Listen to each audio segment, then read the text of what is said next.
Welcome to the Knowledge Dojo, a place to train the mind, explore the past, and understand the world. Let's begin. The face of the Great Sphinx of Giza is one of the most studied, photographed, debated, and yet fundamentally misunderstood images in the ancient world. You can stand in front of it for only a few seconds before realising something unusual. It doesn't quite behave like a normal statue. It feels familiar, but distant.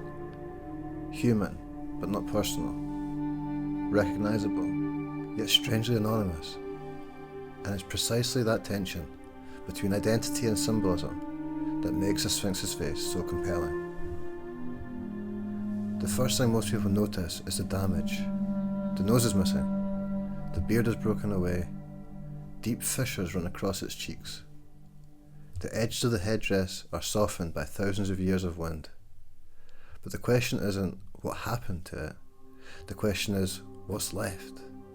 Because of all this erosion, the Sphinx's face still communicates something deliberate. Whoever carved this wasn't simply shaping a king, they were shaping an idea.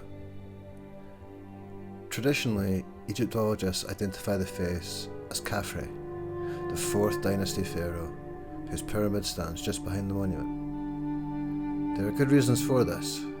The Sphinx aligns with Khafre's causeway, the quarry from which it was carved connects to this building, and some of the size and facial features proportions loosely resemble a statue from him, found in a nearby valley temple. But the match isn't perfect. The face you see today is heavily worn, recarved in places, and distorted by millennia of weathering. If this were a portrait carved in granite, a material known for preserving fine detail, we might have stronger evidence. But the Sphinx is carved from Giza limestone, which ranges from workability to crumbly, depending on the layer. The head was carved from a harder section, but harder doesn't mean immune. It means the sculptor had more confidence the face would survive, not certainty. And yet even in its worn state, the Sphinx's face carries unmistakable hallmarks of Egyptian royal ideology. The eyes, though softened, once had sharp cosmetic lines, the kind associated with kings and gods. The mouth is composed, symmetrical and controlled, this expression of someone who isn't meant to show emotion but to embody stability. The Nemes headdress frames the face in a way used exclusively by pharaohs. Everything about the sculptural language says rulership, not individuality. What stands out most is the scale relationship between the head and the body. The head seems proportionally small. Some people assume the body was made too large, but the more likely explanation is that the face was reworked multiple times, gradually shrinking with each intervention. If the facial stone deteriorated faster than the body, sculptors would have smoothed and reshaped it to preserve the image, sacrificing size for recognisability. It's a reminder that the monument we see today isn't frozen in time. It's the product of repeated human attempts to prevent time winning. Of course, this opens the door to more speculative ideas. If the head was reshaped, some ask, was the original face different? A different pharaoh, a different era? The mainstream academic view is conservative. The Sphinx's old kingdom, 4th dynasty, part of Khafre's complex. But the conversation becomes interesting when geology enters the room. Weathering patterns, particularly on the enclosure walls, have led some geologists to propose that parts of the Sphinx predate the Old Kingdom, shaped during a period of heavier rainfall.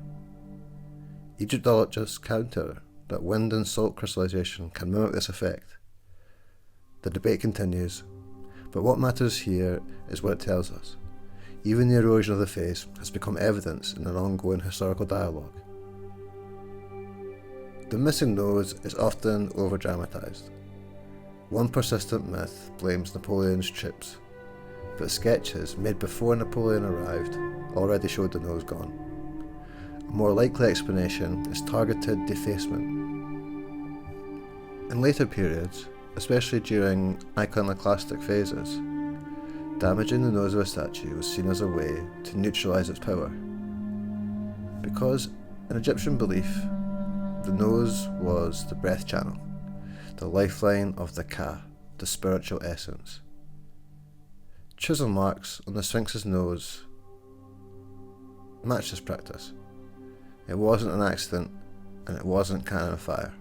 It was an attempt to interpret the statue's spiritual agency. As for the beard, fragments of it were recovered between the paws, now held in museums. It wasn't carved with the original monument. It was added centuries later, likely in the New Kingdom, when pharaohs were eager to honour and restore ancient monuments. This means the Sphinx originally wasn't intended to have the long, braided beard we often imagine. Its face would have been clean, smooth, and sharply defined beneath the headdress. Ironically, modern reconstructions often show the Sphinx with a beard, reinforcing a feature that wasn't part of the initial design. The more you study the Sphinx's face, the more you realise how differently the Egyptians approached representation. They weren't trying to capture a likeness of a single man in a specific moment. They were constructing an eternal identity. The face was not Khafre, the individual. It was a king as a cosmic principle, a human bridge between the earthly world and the divine. Someone who, in mythology, could merge with the sun god, protect the horizon, and sustain Mat, the balance that kept the universe functional. That's why the expression is neither warm nor severe. It's neutral, steady, timeless, an anchor against the chaos represented by the desert stretching beyond it. The Sphinx wasn't looking at passers-by, it was watching the rising sun, participating in the renewal of each day. Even now the alignment still works. The Sphinx faces east, greeting the dawn as it has for roughly 4,500 years. And there's something almost paradoxical about how erosion affects a face's meaning. The more worn it becomes, the more ancient it feels. The more detail it loses, the more universal it becomes. You can no longer identify personal features, because it was never about personal features. The erosion has stripped away the individual, leaving the concept, the idea of kingship as a stabilising force. It's tension between fragility and endurance that defines the Sphinx's face. The stone is vulnerable, but the symbol survives. Its features are damaged, but its authority remains. Everything about it has been battered by time, climate, and human hands, and yet it still projects a presence that feels deliberate. Perhaps that's the real achievement. The Sphinx wasn't meant to last a decade or a century. It was carved to last forever. And while forever is a long time, the face has done something remarkable. It continues to communicate across millennia, even in its incomplete state. The sculpture's intention? To create a guard that embodied timeless kingship. It still reaches us, despite everything the monument has endured. In a way, the Sphinx's face teaches us something about Egypt itself. That endurance is often the result of constant repair, reinterpretation, and resilience. That identify can arrive savage, and the symbolism can outlast the stone it's carved into. This is the Knowledge Dojo. Stay curious, and I'll see you in the next one.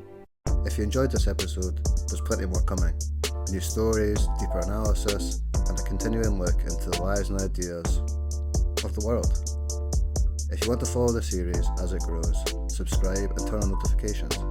It helps the channel and it ensures you don't miss the next chapter. Until then, thanks again for being here, and I'll see you in the next one.